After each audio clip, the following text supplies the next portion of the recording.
नमस्कार। जनशोध न्यूज़ में आपका स्वागत है। मैं प्रदीप तिवारी। तो कल हम अपनी आज़ादी का 69वां वर्ष मना रहे हैं। प्रधानमंत्री श्री नरेंद्र मोदी आज 12वीं बार लाल किले से देश को संबोधित उन्होंने किया। उन्होंने अब तक का सबसे लंबा भाषण दिया, जिसकी अवधि करीब 103 मिनट थी। इस भाषण में पिछले भाषण का जो रिकॉर्ड है वो भी तोड़ दिया। पिछले भाषण का जो उनका रिकॉर्ड था वह लगभग 98 मिनट था, जो इस भाषण ने तोड़ दिया। मोदी जी ने आत्मनिर्भर भारत के संकल्प को दोहराया और कहा कि देश खाद उर्वरक, जेट इंजन और ईवी बैटरी तक में आत्मनिर्भर बनेगा। उन्होंने यह भी घोषणा की कि मेड इन इंडिया से सेमीकंडक्टर चिप्स इस वर्ष के अंत तक बाजार में उपलब्ध हो जाएंगे। यह भारत के लिए बड़ी सफलता है और अमेरिका और चीन के लिए एक बड़ा झटका भी है, क्योंकि इस सेमीकंडक्टर की एक बड़ी लड़ाई है जो विश्व मंच पर भारत को अगर जीतनी है तो उसे इस क्षेत्र में अपनी दक्षता सिद्ध करनी ही थी, जो उसने कर दी। आज सेमीकंडक्टर की दौड़ में अमेरिका और चीन दोनों प्रतिस्पर्धी और हमारा मुकाबला कर रहे थे, मगर हमने बाजी मार ली है। हालांकि अभी इस क्षेत्र में अपनी बादशाहित सिद्ध करना अभी बाकी है। बहरहाल फिर भी कमोबेश स्थिति बेहतर तो हुई ही है। लगता है श्री नरेंद्र मोदी ने अमेरिका से तगड़ी लड़ाई लड़ने की मन स्थिति बना ली है। इसीलिए उन्होंने नेक्स्ट जनरेशन जीएसटी सुधार की बात की है। इससे उन्होंने स्पष्ट किया है कि अब भारत में जीएसटी के दाम कम होंगे। स्वाभाविक रूप से भारतीय चीज़ों की, भारतीय वस्तुओं के दाम कम होंगे, जिससे घरेलू बाजार में भारत की चीज़ों की खपत बढ़ेगी और विदेशी, खासकर अमेरिका के सामानों की, चाइना के सामानों की जो खरीद फरोख्त है, बिक्री है, वह कम होगी, जिससे देश का बहुत बड़ा एक फायदा होने वाला है और अमेरिका को अपनी बादशाहत में फिर से विचार करना पड़ सकता है।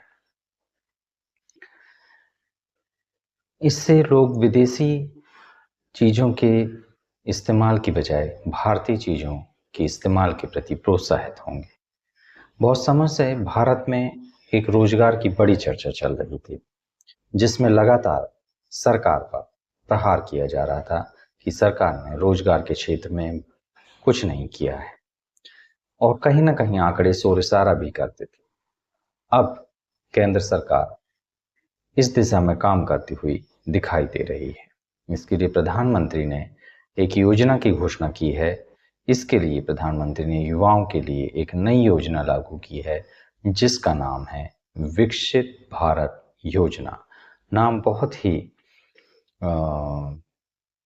चुन कर लिया गया है और एक यह सोची समझी रणनीति का एक हिस्सा है, जिसमें भारत को विकसित भारत कहा जा रहा है। यानी मनस्थिति बनाने के प्रयास किया जा रहा है कि वह भारत अब विकासशील भारत नहीं है, बल्कि वह विकसित भारत है। इसके तहत युवाओं को रोजगार लगने पर 15,000, मतलब प्रथम रोजगार लगने पर 15,000 उसे दिए जा देंगे। रोजगार कंपनी जो कि उन्हें रोजगार देंगी, उन्हें भी प्रोत्साहन राशि दी जाएगी। एक महत्वपूर्ण प्रश्न जो बहुत से संगठन उठाते हैं, एक सोची समझी योजना के तहत क्षेत्र की जियोग्राफी, यानी वहाँ पे जातिगत जो एक जियोग्राफी उसे बदलने का प्रयास किया जा रहा है। यह साधारण रूप से साधारण प्रतीत नहीं होता, बल्कि अंतर्राष्ट्रीय साजिश का एक हिस्सा लगता है। इस पर प्रधानमंत्री ने एक उच्च स्तरीय जनसांख्यिकी मिशन की स्थापना की घोषणा की है, जिसका उद्देश्य इस तरीके की जनसंख्या की चुनौतियों से और गड़बड़ियों से निपटना होगा।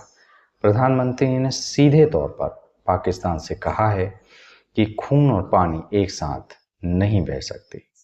उनका इशारा सिंधु नदी की पानी के विषय में ही था, जिसके लिए पाकिस्तान वर्तमान में गीदड़ भभकी दे रहा है। उन्होंने देश के सैनिकों को ऑपरेशन सिंदूर के लिए और उसकी सफलता के लिए बधाई दी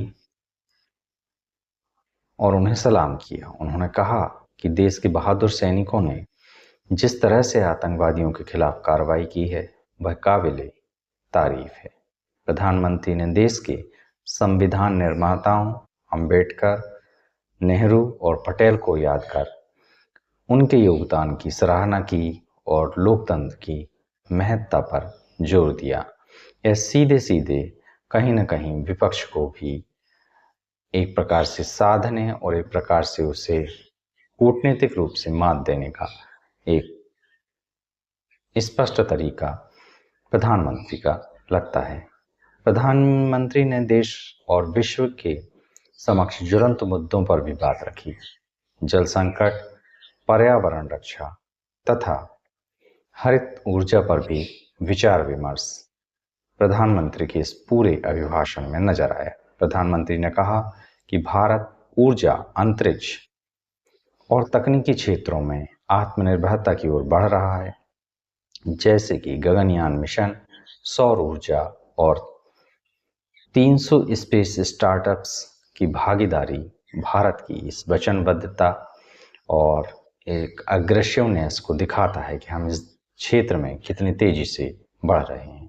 प्रधानमंत्री श्री नरेंद्र मोदी का आज का भाषण न केवल स्वतंत्रता दिवस की भावनाओं अभिव्यक्त कर रहा था, बल्कि यह भविष्य के भारत के एक खाका भी विकसित कर रहा था।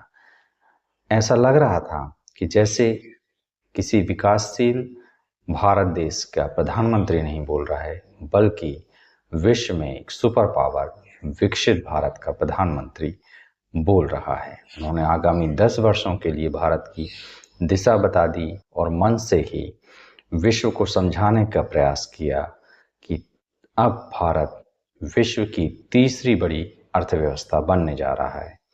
इसलिए विश्व, खासकर अमेरिका, उसे हल्के में ना ले और हमेशा से अपने जिस प्रयास पर वो लगा रहता था, फूट डालो और शासन करो की नीति, और खासकर भारत के परिप्रेक्ष्य में भारत को कम आंकने की जो उसकी रणनीति थी और उसका जो हिस्सा था, वो अब नहीं चलेगा, क्योंकि आज का भारत बदल चुका है।